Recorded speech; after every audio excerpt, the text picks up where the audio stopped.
नमस्कार, आप देख रहे हैं दी खबर जंक्शन और मैं चांदनी अहमद मौजूद हूं आपके साथ। मेरे साथ हैं मेरे ख़ास मेहमान डॉक्टर अहमद मियां सर, जो कि जामिया मिलिया इस्लामिया के गेस्ट फैकल्टी हैं पर्शियन डिपार्टमेंट में। उनकी कहानी बहुत ही दिलचस्प है उन तमाम युवाओं के लिए जो हार मान लेते हैं अपनी ज़िंदगी से और उन्हें लगता है कि आगे कुछ नहीं हो सकता। बहुत बहुत स्वागत है डॉक्टर अहमद मियां सर का।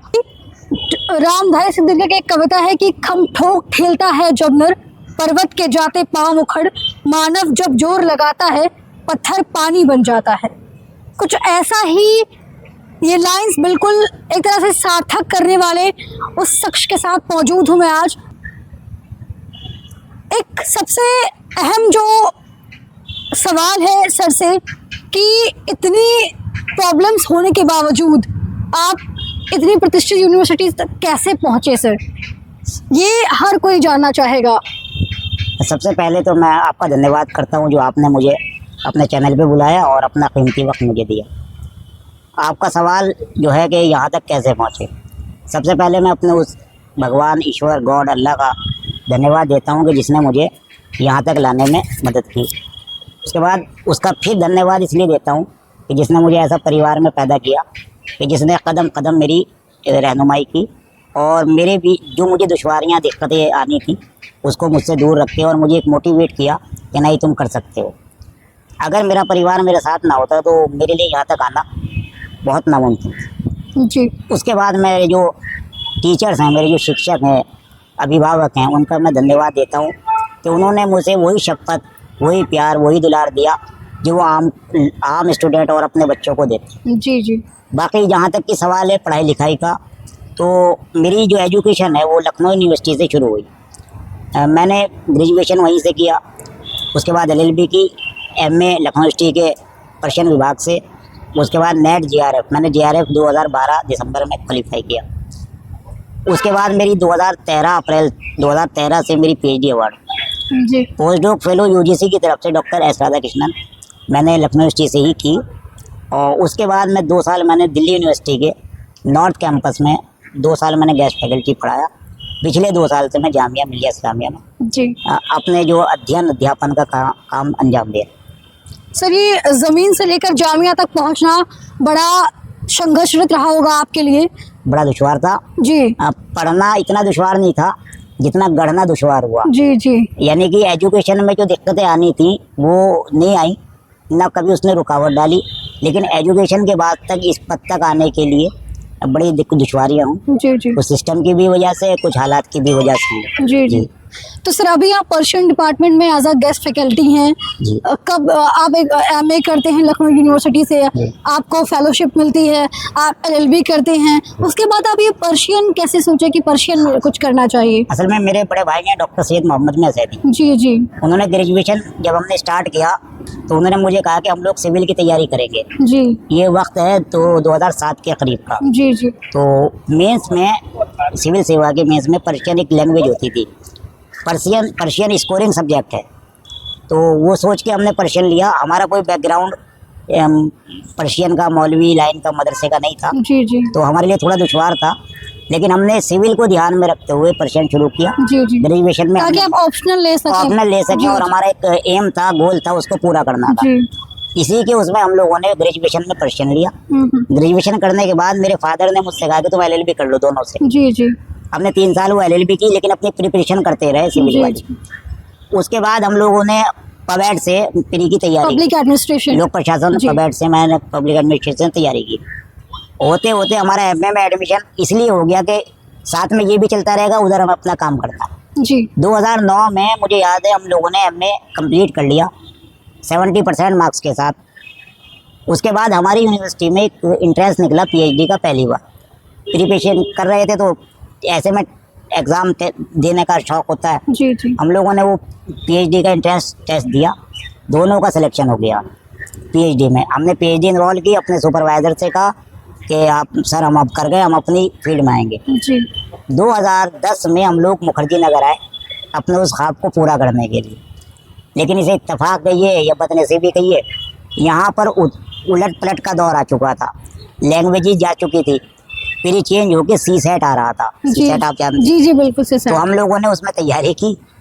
जब हम फिर हम सिपर हो गए, जो पबैट पढ़ा था, जो पर्चन पढ़ी थी वो जीरो हो गई। हमने लगभग 1 साल ग्रेजुएट वो प्रीपे इसकी तैयारी की, मुखर्जी नगर में रह के कोचिंग की, मेंस की। लेकिन हमारे रूम में आपको एक अच्छा किस्सा सुनाता हूँ। एक साहब आ गए, वो ओबीसी कैटेगरी से थे। जी रूम में आके उन्होंने, मैंने 4 बार मेंस दिया है, 3 बार इंटरव्यू दिया, मेरा नहीं हो सका। हम दोनों भाइयों ने देखा, हमने कहा ये तो भाई बड़ी खतरनाक फील्ड है, इसके मतलब बर्बाद हो जाएंगे। जी जी हम लोगों ने ये तय किया कि हम जाके अपनी उस फील्ड को मजबूत कर लें। जी जी।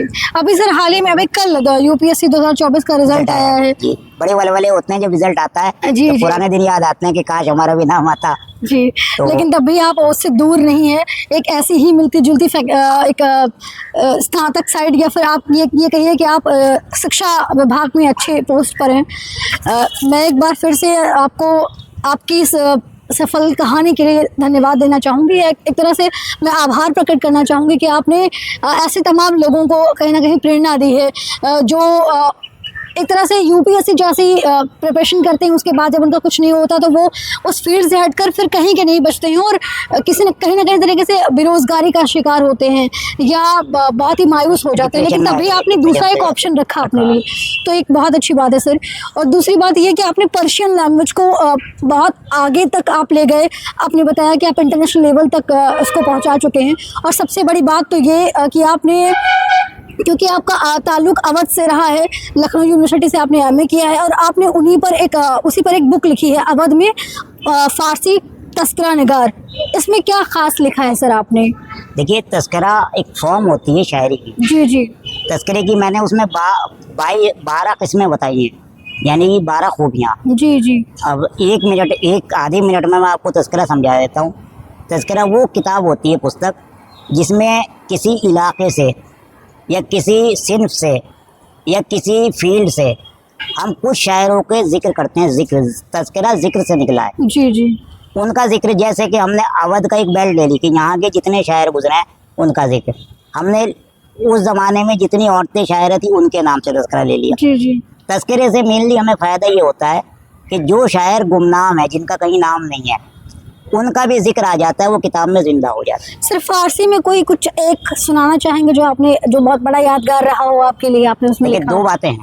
जी। फारसी में एक बहुत बड़े पोएट गुजरे हैं, शेख सादी, शेख सादी, उनका नाम है। जी, उन्होंने जी। 2 किताबें लिखी हैं जो बहुत मील का पत्थर है। एक गुलिस्ता, एक बोस्ता। जी जी। गुलिस्ता जो है वो गद में है और बोस्ता पद में है। जो गद में है वो पद में है। उनकी ही एक लाइन जो यूनेस्को में लगी हुई है। यूनेस्को में जी, कोड है वो। जी जी। और वो तो नहीं मैं बताऊंगा। उन्होंने एक शेर कहा है कि दोस्त बाशद के गिरत दस्त दोस्त, जी आपका असली दोस्त वो है जो आपका हाथ पकड़ ले। जी। कब दर परेशान हाली हो दर मान लेगी, जब आप परेशान हाल हो, जब आप किसी मुश्किल में हो। यानी दोस्त आपका असली वो है जो आपके काम आ जाए। जी। कब? जब आप परेशान नहीं हो। दोस्त वो नहीं है जो आपकी खुशी में आपके साथ। तो फारसी हमें अखलाकियात सिखाती है, फारसी हमें जो है वो जीने का तरीका सिखाती है। सर आपने बड़ा चर्चित एक कार्यक्रम रहा है खुद प्रधानमंत्री नरेंद्र मोदी जी का, हाँ, उनका जो पूरा कार्यक्रम रहा है, रेडियो पर प्रसारण होता रहा है उसका, उस पर भी आपने एक किताब लिखी है सुखान दिल, जिसका आपने फारसी में अनुवाद किया है मन की बात को लेकर। कौन कौन सी ऐसी बातें रही हैं मोदी जी की जो आपको लगा कि नहीं, इस पर कुछ अनुवाद करना और लोगों तक उसको पहुंचाना चाहिए, जो आने वाली पीढ़ियां जो फारसी में कुछ पढ़ना चाहें? देखिए, मैंने इस किताब को मेनली अनुवाद इसलिए किया, माननीय प्रधानमंत्री जी की जो मन की बात है, जी जी, वो लगभग 26 भाषा या 23 भाषाएं जो हमारी संविधान में है उसमें अनुवाद हो चुकी हैं। जी जी। लेकिन फारसी की अहमियत इस तौर से है कि हम लोग फारसी के बारे में कहते थे कि पढ़े फारसी बेचे थे। जी जी जी। लेकिन वो बात पुरानी हो चुकी है। फारसी आज भी बहुत ज़्यादा ज़रूरी है। मैन्युस्क्रिप्ट हमारे तकरीबन 300 साल तक हमारे यहाँ जो सरकारी लैंग्वेज रही वो फारसी है, और आज भी फारसी की अहमियत है। इससे अलग कम से कम 10-12 मुल्कों में आज भी फारसी समझी पढ़ी बोली जाती है। जी जी। उसमें अफ़गानिस्तान है, तजाकिस्तान है, उज़्बेकिस्तान है, ईरान मेनली है, इसमें बोली जाती है। एक सबसे ऊपर बड़े पद पर बैठा हुआ शख्स अपने देश के सबसे निम्न दर्जे के शख्स का बात कर रहा है, ये हमारे लिए सौभाग्य की बात है। तो मैंने ये सोचा कि ये इम्पोर्टेंट चीज़ इन 12 या 15 मुल्कों के लोगों तक पहुंचनी चाहिए। जी जी ये सोच के मैंने इसको फारसी में अनुवाद किया कि देखिए एक आदमी इतनी ऊपर से गवर्नमेंट के को कैसे चला सकता है, वो उसके मन की बात कर रहा है जो सबसे निम्न तबके पे बैठा हुआ है। जी तो जी ये चीज़ें हमारी उन 12 मुल्कों तक ना पहुंच पाती थी, उनका मैंने अनुवाद करके उन मुल्कों तक अपने प्रधानमंत्री जी की जो स्किल है जो उन्होंने हमारे देश के यशस्वी प्रधानमंत्री हाँ, हाँ। उन तक पहुंचाने के लिए इसका अनुवाद फारसी में। फारसी में अनुवाद। सर अनुवाद करते समय कभी कोई कठिनाई है कि कभी ऐसा भी रहा हो कि जो उन्होंने बोला एज इट इज ना बता पाया हूँ आप? मैं वो इसलिए मेनली नहीं आया कि मेरी अपनी हिंदी जबान में हिंदी मीडियम से आया हूँ, जी जी दूसरा मेरा उर्दू मीडियम, फिर फारसी मीडियम, तो मैं तीनों जबान का अहले जबान हो गया। जी जी जी मातृभाषा जिसको जी, कहते हैं हम जी। लोग, मैं तीनों का हो गया। तो मुझे ऐसी कोई मेनली दिक्कत नहीं आई जो उसमें अनुवाद करने में मुझे प्रॉब्लम आए। हाँ मुझे प्रॉब्लम आती तो किसी ईरानी को आती, जो हिंदी में मुहावरा कहा गया है या श्लोक कहा गया है उसको उन्हें ट्रांसलेट करने में प्रॉब्लम आती मेनली, जी, लेकिन जी। मुझे ऐसी कोई खास प्रॉब्लम नहीं है जी, और बआसानी मैंने उसको सर अक्सर खासकर मैं आपके पर्सनल लाइफ में थोड़ा सा इंटरप्ट करना चाहूँगी, थोड़े से सवाल पूछना चाहूँगी कि जो लोग फिज़िकली डिसेबल्ड हैं या सोचते हैं कि उनके लिए सारे रास्ते बंद हो चुके हैं क्योंकि ईश्वर ने उन्हें ऐसा बना दिया है, आप ऐसे लोगों को क्या कहना चाहेंगे?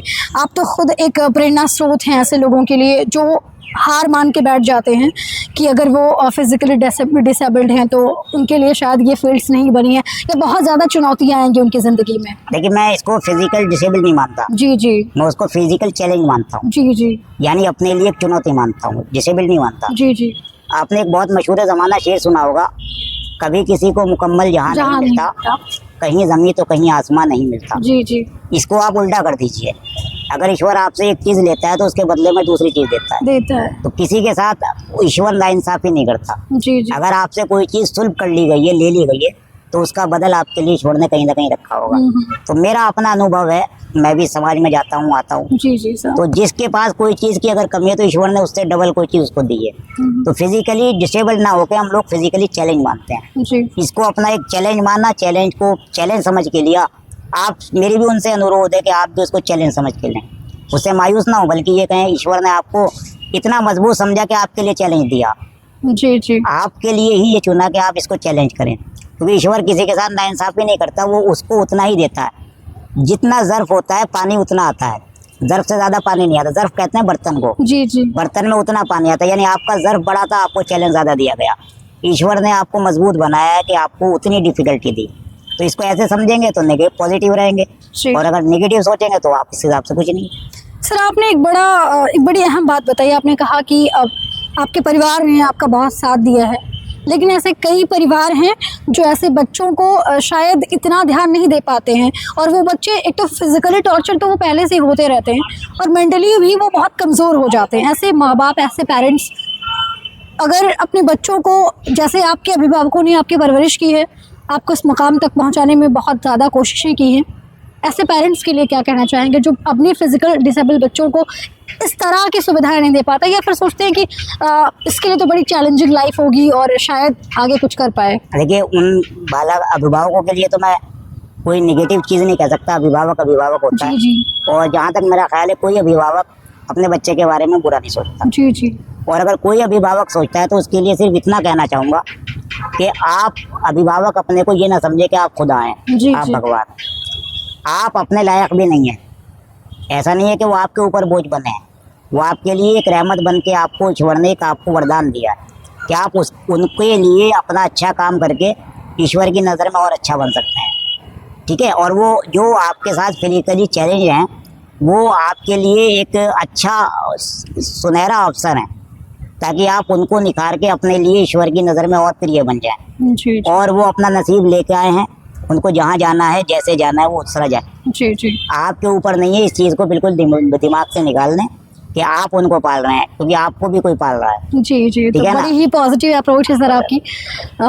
खुदा करे आप ऐसे ही और आगे बढ़ते रहें। लेकिन एक लास्ट सवाल है आपसे कि आगे पर्शियन लैंग्वेज में आपने 3 किताबें अभी तक लिख दी हैं, इसके आगे क्या सोचा है कि और आगे क्या करना चाहते हैं आप इस फील्ड में? सितारों के आगे जहाँ और भी है, जी जी अभी इसके इम्तिहान और भी है, जी मुश्किलें हैं, दुश्वारियाँ हैं। अभी मैं गेस्ट फैकल्टी हूँ, तो दुआ है कि मैं परमानेंट कहीं हो जाऊँ, और बाकी पढ़ना पढ़ाना है, जो दुश्वारियाँ, जो चैलेंज एजुकेशन के बाद और यहाँ तक आने में मुझे हुई है, मैं चाहता हूँ कि मेरे तालिब इल्म, मेरे स्टूडेंट जो है उन दुश्वारियों को ना उठाएं, जी जी और जो मेरे अपने अनुभव है मैं उनके साथ बांटना चाहता हूँ और उनकी दुश्वारियों को ख़त्म करना। जी बहुत बहुत शुक्रिया सर, आपके इसी पॉजिटिव अप्रोच और इसी बहुत ही प्रेरणादायक स्टोरी के साथ मैं चार पंक्तियों से अपनी जी। बात ख़त्म करूँगा और उन स्टूडेंट के लिए, आम स्टूडेंट के लिए बात कर रहा हूँ, ना कि फिजिकल चैलेंज। तुम इल्म की वादी में उतर क्यों नहीं जाते, तुम इल्म की वादी में उतर क्यों नहीं जाते, गर ये नहीं होता तो हुनर क्यों नहीं पाते, हर सरहद इम्कान से गुजर क्यों नहीं जाते, जीना नहीं आता है तो मर क्यों नहीं जाते। बहुत खूब सर। ज़रूरी नहीं कि आप एक फील्ड में ही उसको करें, पढ़ाई में, जी जी जिस भी फील्ड में अपना 100% दें, और ऊपर वाला किसी के साथ नाइंसाफ़ी नहीं करता। इतना ज़रूर है कि जो हम एम चाहते हैं वो ना हो कि हमें उसके बदल और अच्छा देना चाहता है। जी ठीक है, धन्यवाद आपका, आपने अपना कीमती वक्त दिया। जी सर, आपका बहुत बहुत शुक्रिया। आप जैसे लोग हमारी सोसाइटी के लिए, समाज के लिए एक प्रेरणा हैं। और सर ने अपनी जो कहानी बताई है वो कहानी वास्तव में उन तमाम युवाओं और ख़ासकर ऐसे वर्ग से जुड़ी है जो सोचते हैं कि इसके आगे कुछ नहीं कर सकते, हार मान लीजिए या जीवन से निराश हो जाइए, उसका एकदम जीता जागता उदाहरण है डॉक्टर अहमद मियां सर। बहुत बहुत शुक्रिया सर आपका। ऐसी ही और प्रेरणादायक कहानियाँ हम तक पहुँचाते रहें, इसलिए देखते रहें दी खबर जंक्शन। धन्यवाद।